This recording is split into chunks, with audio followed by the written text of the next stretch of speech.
It's a pretty known fact that the Jews are God's chosen people, that the Jewish homeland is Israel, that the Jews believe in the Old Testament, and that the Old Testament is about Jews. However, almost none of these facts are true. Nowhere in the Bible does it call the Jews God's chosen people. Modern-day Israel isn't really the homeland of the Jews. The Jews don't really believe in the Old Testament, and only maybe 5% of the people in the Old Testament can even be considered Jewish. So now that you've branded me an anti-Semite, we can begin. So, the expression anti-Semite literally means against Shem, or his descendants. However, being anti-Jewish isn't the same as being anti-Semitic. So, let me explain. The Semites are the descendants of a man named Shem, who would father some of the world's most renowned empires and dynasties, such as the Assyrian and Babylonian empires, and even the Persians can call themselves Semites. So, why is it when you say something against the Jews, you are considered anti-Semitic? Because just like stealing your religion, your homes, your money and businesses, some Jews also love stealing names, inheritance, and land. So Shem is the son of Noah, the guy who built the ark when Mesopotamia flooded. The Sumerian kingdom would be destroyed by the flood, and the Semites would descend from the Caucasian mountains and establish the Akkadian Empire. Shem would have children, and one of his descendants would be named Eber. He would be the father of the Hebrew people, and the Semites would be called by his name. Eber's line would eventually give birth to a man named Abram or a Jew named Abraham, except Abraham has never been a Jew, nor will he ever be a Jew, and to call Abraham one is just plain ignorant, so let's go through it. So, according to the Bible, Abraham was a Hebrew and not a Jew, who God promised would be the father of many nations, not one single Jewish nation, but many nations, and that through him all the families of the world would be blessed. Abraham would pass this blessing on to his younger son Isaac and not his eldest son Ishmael. Isaac would have twin sons named Esau and Jacob. Again, the Abrahamic blessing would be passed down to the younger brother Jacob, who would then be renamed to Israel. Israel would then have 12 sons. His sons would each become their own tribes and eventually become their own nations. One of his sons would be named Judah, who would be the father of the Jewish people, and all Jews are related to him. Even though all Jews are Israelites, majority of Israelites are not Jews. Obviously, Israel would have to pass the Abrahamic blessing to Judah in order for them to be the chosen people.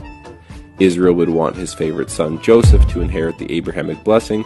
However, Judah, the father of the Jews, would be jealous and conspire with his brothers to have Joseph killed. In the end, Judah sold Joseph into slavery for silver, much like Judah sold Jesus to the Jews. So the Bible portrays Judah as a jealous villain and Joseph as the chosen son. While in slavery, Joseph would rise to become the prime minister of Egypt and father two sons named Ephraim and Manasseh. In the end, Israel would adopt Joseph's sons and pass the Abrahamic blessing on to them, making them the chosen people and dividing Joseph into 2 tribes, making 13 tribes of Israel. As for the father of the Jews, his 2 eldest sons would die and Judah would end up bowing down to Joseph. So, now that you understand that the Jews were never intended to bless the world, nor were they ever considered the chosen people, we can move on to our second point. So, is the Jewish homeland Israel? And the answer is yes and not at all. Israel was originally called the land of Canaan, named after Noah's grandson, Canaan. The land of Canaan was conquered by the Israelites after they left Egypt with Moses, found in the book of Exodus. The Bible says God commanded the Israelites to punish the Canaanites for their sexual immorality, which led to child sacrifice, which would eventually lead to cannibalism. The word cannibal actually comes from the words Canaan and the god Baal. Baal was the god of Canaan, and the priests were known for eating the children after they were sacrificed to him, hence why we call them cannibals. So now that you understand what kind of people were living in Canaan, try not to feel so bad when you read that God ordered us to exterminate them. The borders of the Jewish homeland were established by Joshua, who was one of the descendants of Joseph and not from Judah. So if we were to restore the Jews to their original land, according to the Bible, the Jewish homeland would look less like this and more like that. So, like the story of Joseph and Judah, their children likewise wouldn't get along either. After becoming nations, there would be a civil war. The Jews would rule the southern kingdom of Judea, while Joseph's sons would rule the northern kingdom, keeping the name Israel. They would have different religions, believe in different gods, and while Judah stayed in Judea, Joseph would ally himself with the Phoenicians and establish colonies and trade posts all over the Mediterranean. The kingdom of Israel would be corrupted by foreign ideologies, and like the Canaanites would fall into materialism, sexual immorality, and child sacrifice, which would lead to them being conquered by the Assyrian Empire. Some of the Israelites would be taken into captivity into the lands of Assyria and Media, while some of the Israelites and Phoenicians would flee to their colonies and trade posts, fulfilling the promise made to Abraham that the world would be blessed through him, as he would be the father of many nations. So the sons of Joseph would become fruitful and multiply among the nations, forgetting who they are, which shouldn't surprise us considering their names literally mean fruitful and forgetful. Just like the northern kingdom, the Jews would fall into sexual immorality and start sacrificing their children. They would be conquered and enslaved by the Babylonians, then freed and re-established by the Persians, conquered again by the Greeks, and later occupied by the Romans. While under Roman rule, the Jews would launch the greatest revolution in Roman history, known as the Great Revolt, which would fail, causing Judea, Jerusalem, and the Jewish temple to be destroyed, ironically fulfilling everything Jesus and the Christians said would happen.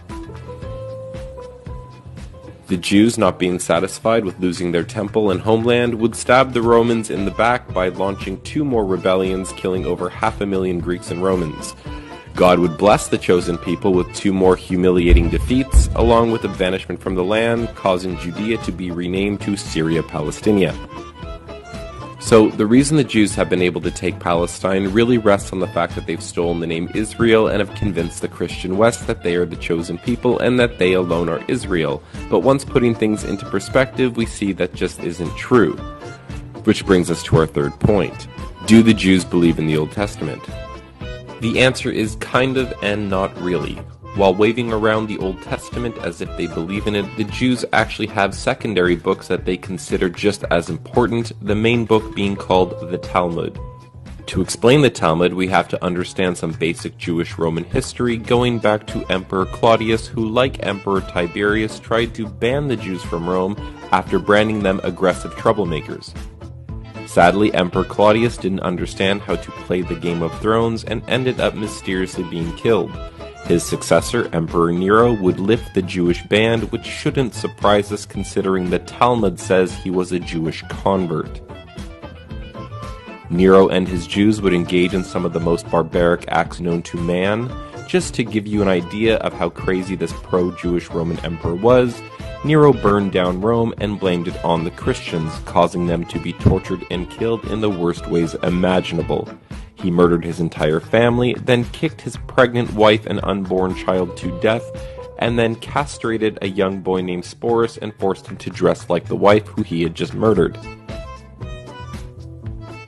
With the coming of Jesus, the Jews would divide into 2 main groups. Those who believed that Jesus is the Messiah, while the other group of Jews rejected this claim, believing that their Messiah would come wielding a sword to destroy the Romans and set up a Jewish empire, which is what led the Jews to revolt against Rome in the first place. That, and they just didn't want to pay taxes. After their failed rebellions, the Jews would retreat to Babylon, creating the religion we know today as Judaism, making Christianity older by about 200 years. The Jews would argue and say that the Talmud is the oral law that was passed down orally without any mistakes since the time of Moses, before finally being written down between 200 and 400 years after Jesus. This would place the Jews in first place above the Muslims for the longest, most successful game of broken telephone ever played. The Talmud speaks of its love for Christians by calling the mother of Jesus a whore and calling Jesus a bastard sorcerer who is in hell boiling in human shit. Which brings us to our last point. Is the Old Testament about Jews? The answer is no, not really. Because the Jews have stolen the name Israel, you would never guess that the majority of the people in the Bible are not Jewish. The Apostle Paul, for instance, even though everyone calls him a Jew, Paul quickly separates himself from the Jews and says, "I am an Israelite of the tribe of Benjamin." The Bible also says that God sent Paul to preach among the Israelites. And funny enough, Paul's ministry wasn't in Judea, but he was sent to preach to the Galatians in Asia Minor, the Greeks in Greece, and the Romans in Rome. The Bible is constantly separating the kingdom of Israel from the kingdom of Judah, as it is constantly separating Joseph from Judah. The entire Jewish deception and hijacking of the Bible depends on them stealing the terms Semites, Hebrews, and Israelites. For example, Moses, the man who wrote the first 5 books known as the Torah, did not come from the tribe of Judah, nor was he part of the kingdom of Judea, yet somehow he is a Jew. The reality here is the majority of the people in the Old Testament are not Jewish. The Bible is a book that tells the history of many nations and peoples, like the Semites, Hebrews, Israelites, Egyptians, Phoenicians, Babylonians, Assyrians, Armenians, Persian, Greeks, Romans, and many others. It's not only about Jews.